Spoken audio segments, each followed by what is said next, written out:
बाबरी मस्जिद, जिसका अर्थ होता है बाबर की मस्जिद, भारत के अयोध्या में एक मस्जिद थी जिसके बारे में कई हिंदुओं का मानना है कि इसका निर्माण राम जन्मभूमि के स्थल पर किया गया है, जो हिंदू धर्म के प्रमुख देवता राम की अनुमानित जन्मस्थली है। दोस्तों, 18वीं शताब्दी से ये हिंदू और मुस्लिम समुदायों के बीच विवाद का केंद्र रहा है।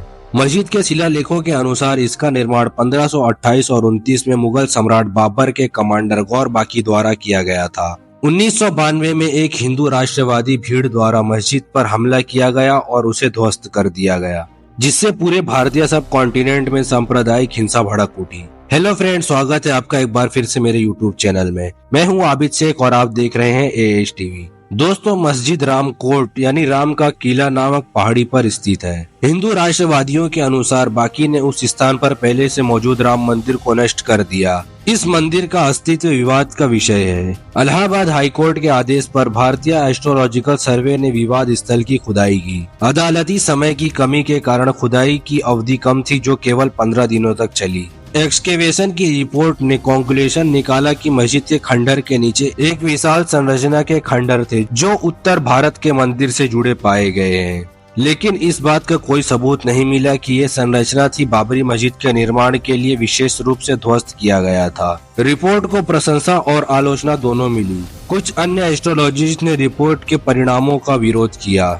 दोस्तों, 19वीं सदी से शुरू होकर मस्जिद को लेकर हिंदुओं और मुसलमानों के बीच कई झगड़े और अदालती विवाद हुए। 1949 में मस्जिद के अंदर राम और सीता की मूर्तियां रखी गई, जिसके बाद सरकार ने आगे के विवाद से बचने के लिए इमारत में ताला लगा दिया। पहुंच की मांग को लेकर हिंदू और मुसलमान दोनों ने अदालत में मामला दायर किए थे। 6 दिसंबर 1992 को विश्व हिंदू परिषद और सहयोगी संगठन से जुड़े हिंदू कार्यकर्ताओं ने एक बड़े समूह ने मस्जिद को ध्वस्त कर दिया, जिससे पूरे भारत में दंगे भड़क उठे, जिसका परिणाम लगभग 2 से 3 हजार लोग मारे गए थे। सितंबर 2010 में इलाहाबाद हाई कोर्ट ने इस दावे को बरकरार रखा कि मस्जिद उस स्थान पर बनाई गई थी जिसे राम का जन्म स्थान माना जाता है, और राम मंदिर के निर्माण के लिए केंद्रीय गुंबद की जगह दे दी गई। मुसलमानों को मस्जिद के निर्माण के लिए स्थल का 1/3 क्षेत्र भी दे दिया गया। बाद में इस फैसले के खिलाफ सभी पक्षों ने सुप्रीम कोर्ट में अपील की, जिसमें 5 जजों की बेंच ने अगस्त से अक्टूबर 2019 तक टाइटल की सुनवाई की। 9 नवंबर 2019 को सुप्रीम कोर्ट ने इसे रद्द कर दिया। निचली अदालत के फैसले और पूरी साइट यानी 1.1 हेक्टेयर या 2 एकड़ जमीन हिंदू मंदिर बनाने के लिए एक ट्रस्ट को सौंपी जाएगी। इसने सरकार को 1992 में ध्वस्त की गई बाबरी मस्जिद के स्थान पर उत्तर प्रदेश सूची सेंट्रल वक्फ बोर्ड को वैकल्पिक 2 हेक्टेयर यानी 5 एकड़ जमीन देने का भी आदेश दिया। गवर्नमेंट ने चन्नीपुर गांव में एक जगह आवंटित की। अयोध्या से 18 किलोमीटर दूर और मूल बाबरी मस्जिद स्थल के सड़क मार्ग से 30 किलोमीटर दूर है। बाबरी मस्जिद का निर्माण 26 जनवरी 2021 को शुरू हो गया। बाबरी मस्जिद नाम मुगल सम्राट बाबर के नाम से आया है, जिसके बारे में कहा जाता है कि उसने इसके निर्माण का आदेश दिया था। 1940 के दशक से पहले आधिकारिक दस्तावेजों सहित इसे मस्जिद जन्म स्थान यानी जन्म स्थान की मस्जिद कहा जाता था। दोस्तों, दिसंबर 1949 में हिंदू संगठन अखिल भारतीय रामायण महासभा ने मस्जिद के ठीक बाहर रामचरितमानस का 9 दिवसीय निरंतर पाठ को आयोजन किया।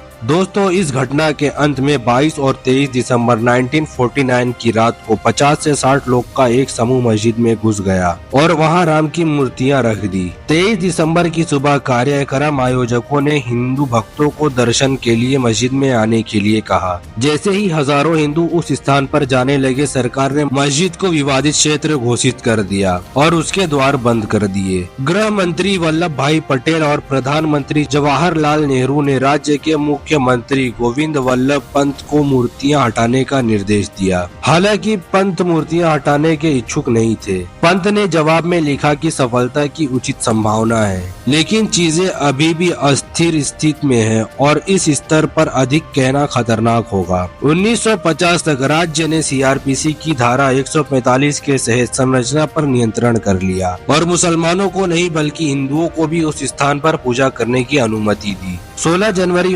1950 को गोपाल सिंह विशारद ने फैजाबाद अदालत में एक नागरिक मुकदमा दायर किया, जिसमें कहा गया कि हिंदुओं को उस स्थान पर राम और सीता की पूजा करने की अनुमति दी जाए। 1959 में ही निर्मो अखाड़े ने मस्जिद पर कब्जा करने की मांग करते हुए एक और मुकदमा दायर किया। 18 दिसंबर 1961 को उत्तर प्रदेश सूची सेंट्रल वक्फ बोर्ड ने भी एक मुकदमा दायर किया, जिसमें साइट पर कब्जा करने और मस्जिद परिसर से मूर्तियों को हटाने की मांग की गई। अप्रैल 1984 में विश्व हिंदू परिषद बाबरी मस्जिद और अन्य संरचनाओं तक हिंदुओं की पहुंच के लिए सार्वजनिक समर्थन इकट्ठा करने के लिए एक अभियान शुरू किया, जो कथित तौर पर हिंदू मंदिरों पर बनाए गए थे। पब्लिक अवेयरनेस बढ़ाने के लिए वीएचपी ने रथ यात्रा की योजना बनाई, जिसमें से पहली सितंबर अक्टूबर 1984 में सीतामढ़ी से अयोध्या तक हुई थी। इंदिरा गांधी की हत्या के बाद अभियान को पूरी तरह से निलंबित कर दिया गया था, लेकिन 23 अक्टूबर 1985 को 25 स्थानों पर इसे रिवाइव किया गया। 25 जनवरी 1986 को उमेश चंद्र पांडे नाम के एक 28 वर्षीय स्थानीय वकील ने हिंदू पर प्रतिबंध हटाने के लिए अदालत से अपील की।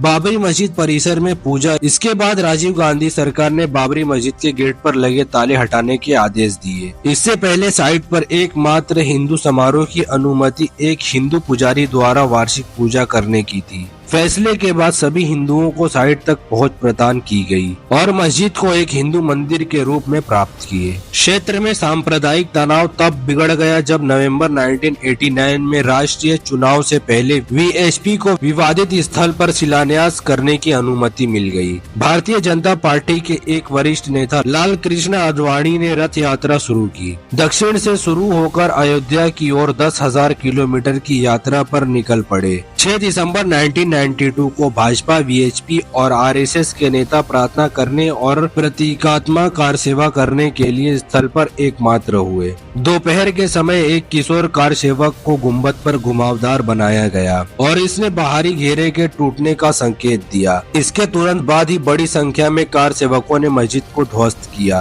मस्जिद के गिराने के तुरंत बाद पूरे भारत में हिंदू और मुसलमान के बीच सांप्रदायिक दंगे भड़क उठे। इसके तुरंत बाद हुए दंगे में अनुमानित 2 से 3 हजार लोग की मौत हो गई। 6 हफ्ते बाद बम्बई में दंगे भड़क उठे, जिसकी वजह से 900 लोगों की मौत हुई। डी कंपनी का बॉस दाऊद इब्राहिम, जो 1993 के बम धमाकों से जाना जाता है, जिसमें 257 लोग मारे गए थे, माना जाता है कि वो बाबरी मस्जिद के गिराने से गुस्से में था। बाबरी मस्जिद के शहीद होने के बाद दंगे बांग्लादेश तक फैल गए, जहाँ हिंदुओं की सैकड़ों दुकानों, घर और मंदिर नष्ट कर दिए गए। पाकिस्तान में भी कई हिंदू और जैन मंदिर पर व्यापक जवाबी हमले हुए, लेकिन इन सब में पुलिस ने कोई इंटरफेरेंस नहीं किया। दोस्तों, अब आप लोगों को तो समझ आ ही गया होगा कि ये मुद्दा सिर्फ एक राजनीति मुद्दा था। कैसे हमें सत्ता में आना है और कैसे हमें हिंदू मुसलमान को बांटकर वोट लेना है। तो दोस्तों, आज की वीडियो में सिर्फ इतना ही। उम्मीद करता हूँ वीडियो आपको पसंद आई होगी। वीडियो अगर अच्छी लगी हो तो लाइक करें और हमारे चैनल को सब्सक्राइब जरूर करें। अब हम आपसे फिर मिलेंगे ऐसी ही एक और इंटरेस्टिंग वीडियो के साथ। तब तक के लिए आप जहाँ भी रहिए खुश रहिए, खुशियाँ बांटते रहिए। आपका बहुमूल्य समय देने के लिए दिल से धन्यवाद।